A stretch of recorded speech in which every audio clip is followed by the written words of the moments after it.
তারেক রহমান কি আসলেই ভারত যাচ্ছেন নাকি যাচ্ছেন না? অফিসিয়ালি কি বলা হয়েছে যে তিনি যাবেন না, কিংবা অফিসিয়ালি বলা হয়েছে তিনি যাবেন? কেন এই অনিশ্চয়তা এবং পেছন থেকে কারা কলকাঠি নাড়ছে? এবং হঠাৎ করে আজকে ভোরে বাংলাদেশের ভারতীয় রাষ্ট্রদূত দীনেশ ত্রিবেদী আবার কেন দিল্লি গেলেন? এই বিষয় নিয়েই কথা বলবো, শেষ পর্যন্ত সাথে থাকবেন। বন্ধুরা, প্রীতি, সালাম এবং শুভেচ্ছা নেবেন। আজ সকালে ভারতীয় হাইকমিশনার দীনেশ ত্রিবেদী দিল্লি গিয়েছেন নরেন্দ্র মোদীর সাথে বৈঠক করতে, এবং তাদের মধ্যে বৈঠক হয়েছে। এই গত কয়েকদিনের মধ্যে দেখলাম যে পরপর 3বার দীনেশ ত্রিবেদী ভারত গেলেন। কি ঘটনা ঘটছে? ভারত বিমস্টেকের চেয়ারম্যান দেশ হিসেবে বাংলাদেশকে ব্রিক্সের সম্মেলনে অংশগ্রহণ করবার জন্য আমন্ত্রণ জানিয়েছিল। বাংলাদেশ বলেছিল যে তারা ব্রিক্সের সম্মেলনের আগেই দ্বিপাক্ষিক সফরে যেতে চায়। সেই অনুযায়ী ভারত সরকার বাংলাদেশ সরকারকে আমন্ত্রণ জানিয়েছিল। গত 10ই আগস্ট দীনেশ ত্রিবেদী তারেক রহমানের সাথে দেখা করে তাকে ভারত সফরের আমন্ত্রণ পৌঁছে দেন, এবং 10ই আগস্ট বাংলাদেশের পররাষ্ট্র মন্ত্রণালয় বিভিন্ন ডেস্ক, তারপরে বাণিজ্য মন্ত্রণালয়, মানে বাংলাদেশ ভারতের আলোচনায় যেসব মন্ত্রণালয় ডিপার্টমেন্ট ইনভলভ থাকবে তাদের বলে দেন যে 13 তারিখের মধ্যে আপনারা আলোচনার কি কি এজেন্ডা আপনাদের পক্ষ থেকে আছে দিয়ে দেন, এবং 15 তারিখে আমরা বসে ভারতে যে তারেক রহমান যাবে সেখানে কি কি বিষয় আলোচনা করবেন সেগুলো আমরা ফাইনাল করব। 10 তারিখে পররাষ্ট্র মন্ত্রণালয় থেকে বিভিন্ন মন্ত্রণালয় এবং বিভাগে আলোচ্য বিষয় চাওয়া হলো।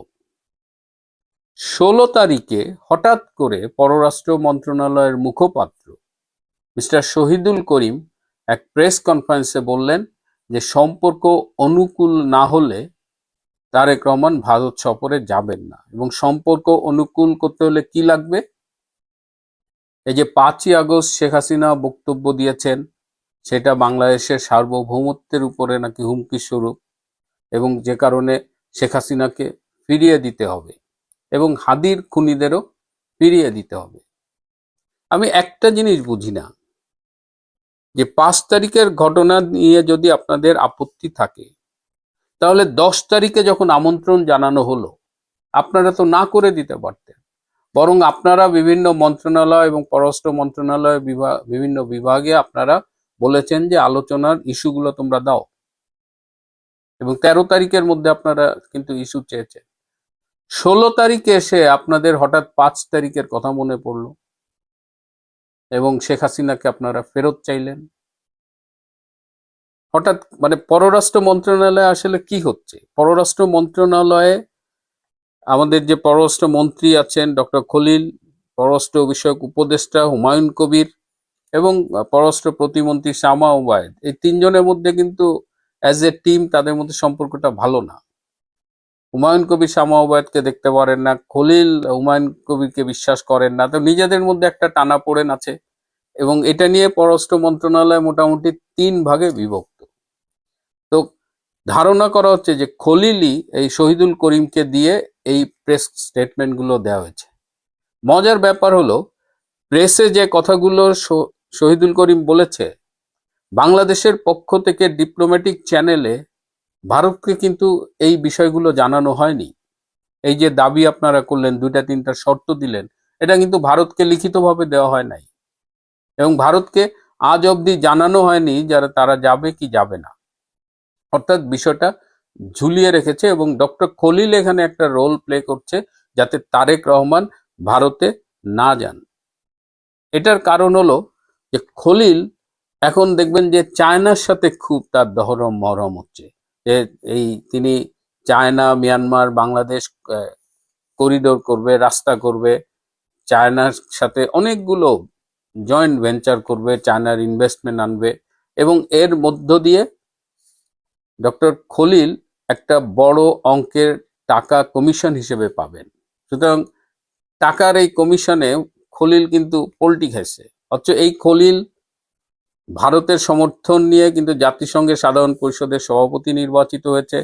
যখন তিনি মরিশাসে গিয়েছিলেন, জয়শঙ্করের সাথে একই বিমানে গিয়েছিলেন, তখনও কিন্তু তিনি অনেক আলাপ করেছিলেন এবং তারপরে তিনি এসে বলেছিলেন যে বাংলাদেশ ভারতের মধ্যে দু একটা বিষয় আছে, সেগুলো সেটেল হলেই তারেক রহমান ভারত সফরে যাবেন। অর্থাৎ ডক্টর খলিল যখন তার স্বার্থ যেখানে আছে সেই অনুযায়ী তিনি কাজ করেন। তাই স্বভাবতই প্রশ্ন উঠছে যে ডক্টর খলিল আপনি আসলে কার, যেটা নিয়ে আমি সুযোগ পেলে পরবর্তীতে আলাদা একটা পর্বই করব।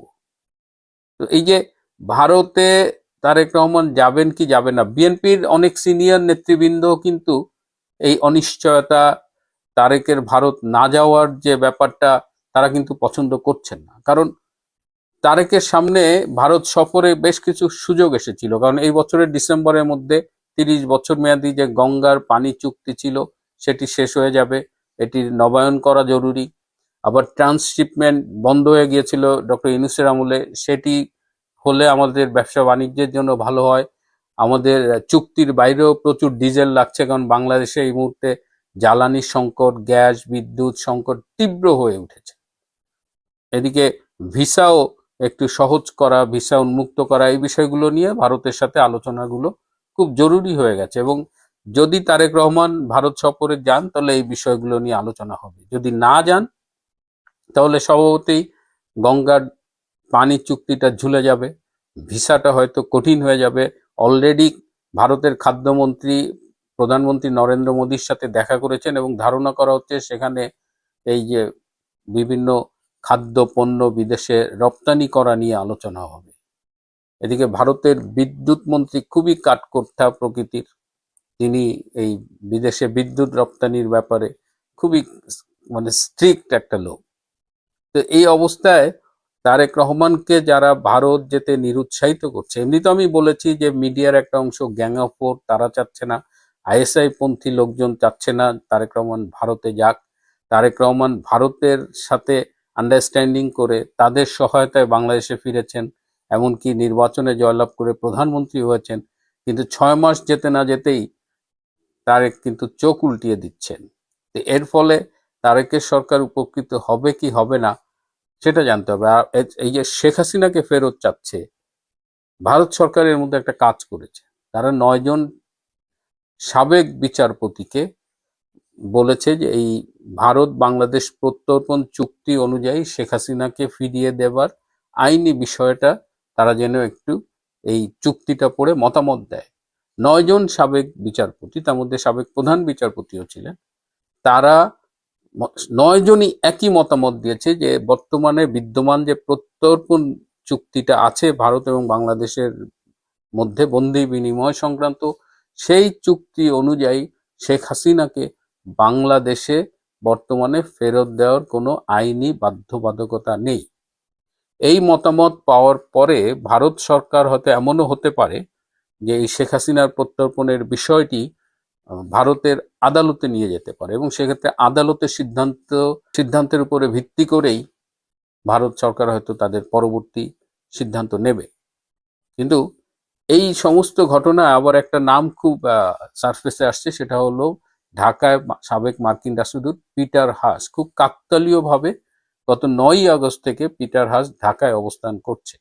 অনেকে মনে করছে যে পিটার হাস, খলিল এরা মিলে তারেক রহমানকে ভারতে যেতে নিরুৎসাহিত করছে।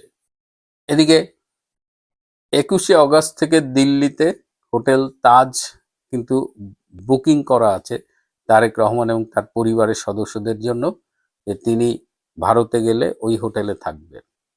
কি একটা অবস্থা বলেন, একদম মানে এরকম একটা দেশ যাবে কি যাবে না, সেই শক্তি চট্টোপাধ্যায়ের কবিতার মতো, যেতে পারি কিন্তু কেন যাব।